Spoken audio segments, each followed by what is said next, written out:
Bismillahirrahmanirrahim. Assalamualaikum warahmatullahi wabarakatuh. Perkenalkan, nama saya Muhammad Syahri Saban, Prodi Pendidikan Fisika NPM 24067124007. Baik, alhamdulillahirrabbilalamin, wabihi nasta'in, amma ba'du. Alhamdulillah, pada kesempatan kali ini saya akan sedikit mempresentasikan atau menjelaskan tentang manajemen kepemimpinan yang digarisbawahi dengan judul organisasi lembaga pendidikan. Baik, langsung saja untuk pembahasan yang pertama, yaitu pengertian organisasi lembaga pendidikan. Apa itu organisasi lembaga pendidikan? Sederhananya kita akan memecah definisi ini menjadi dua definisi utama, yaitu organisasi dan juga lembaga pendidikan. Organisasi adalah wadah kerjasama yang teratur untuk mencapai tujuan, tempat kerjasama yang teratur yang dibentuk oleh banyak orang untuk mencapai tujuan yang sama. Kemudian lembaga pendidikan, sedangkan lembaga pendidikan adalah tempat pembentukan ilmu, keterampilan, dan karakter. Nah, kalau kita gabungkan organisasi lembaga pendidikan ini adalah sistem kerjasama yang ada di sekolah atau institusi pendidikan. Tujuannya cuma satu, agar proses belajar mengajar berjalan dengan efektif dan efisien. Bayangkan sekolah jika tanpa organisasi, guru tidak tahu harus mengajar apa, kemudian siswa bingung jam berapa berangkat, masuk, pulang, dan kepala sekolah tidak tahu harus mengatur siapa. Jadi organisasi lembaga pendidikan adalah aturan, struktur, bagian, tugas yang membuat sekolah bisa berfungsi dengan baik sehingga semua siswanya mencapai hasil belajar yang optimal.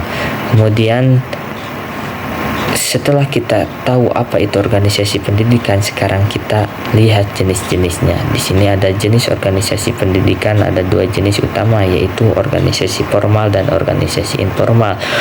Organisasi formal atau organisasi yang resmi itu adalah struktur dan aturan yang jelas. Ini organisasi yang memiliki struktur dan aturan yang jelas, semua terikat pada peraturan resmi dan pembagian tanggung jawab yang tertulis. Contohnya struktur sekolah, mulai dari kepala sekolah, wakil kepala sekolah, guru, staf, tata usaha, dan lainnya.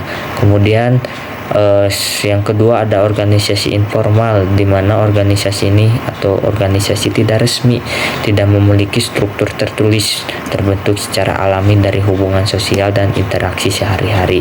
Aturannya tidak resmi tapi sangat penting untuk suasana kerja. Contohnya kerjasama antar guru saat istirahat atau hubungan baik yang harmonis antara guru dan siswa di luar jam pelajaran. Jadi sederhananya, organisasi formal memastikan semua pekerjaan terlaksana secara teratur, sedangkan organisasi informal memastikan semua orang bekerja dengan hati senang dan kompak. Keduanya harus berjalan beriringan agar sekolah bisa maju.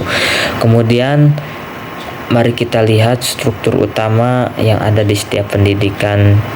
Struktur organisasi pendidikan yaitu ada kepala sekolah, guru dan tenaga pendidikan, ada staf administrasi.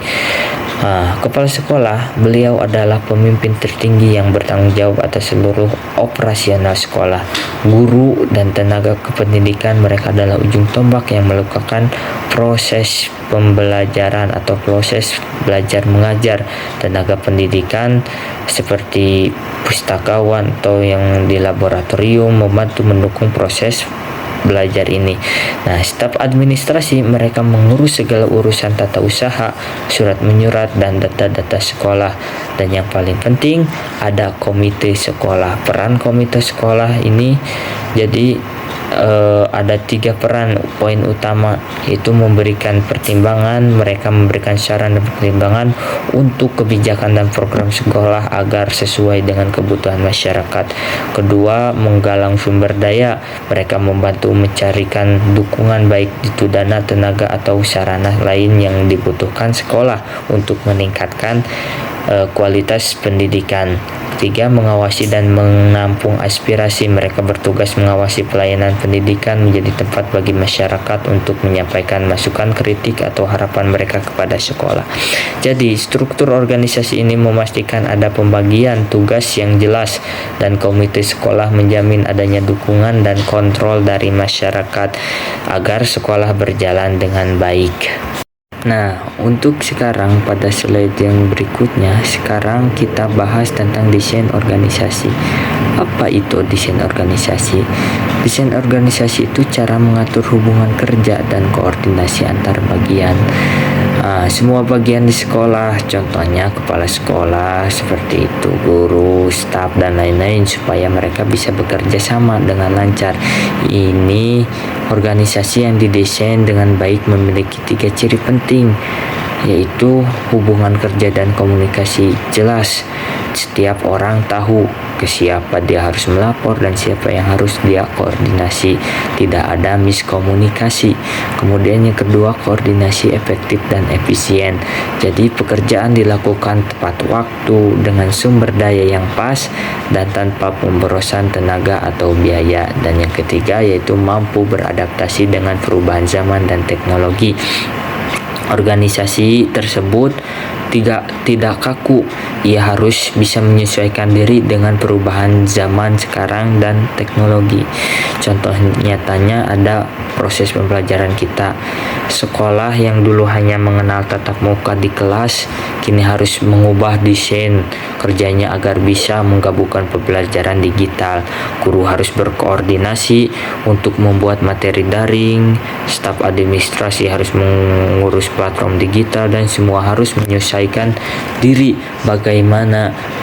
Jadi desain organisasi memastikan sekolah kita tidak hanya berjalan tapi juga berkembang dan relevan sesuai tuntutan zaman. Kemudian yang terakhir yaitu kesimpulan. Sebagai penutup, mari kita tarik kesimpulan semua materi yang sudah kita bahas. Intinya, organisasi lembaga pendidikan adalah sistem kerjasama di sekolah yang tujuannya hanya satu, mencapai tujuan pendidikan. Struktur yang jelas, siapa yang berbuat, dan desain yang baik, cara kerjanya, dan adalah kunci agar sekolah berjalan efektif dan berkualitas. Ingat, semua pihak, mulai dari kepala sekolah, guru, staf, bahkan komite sekolah punya peran penting. Organisasi ini ibarat tubuh manusia di mana setiap bagian harus saling mendukung dan tidak boleh ada yang bekerja sendiri.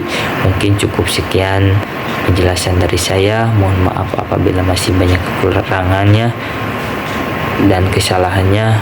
Akhirul kalam, wassalamualaikum warahmatullahi wabarakatuh.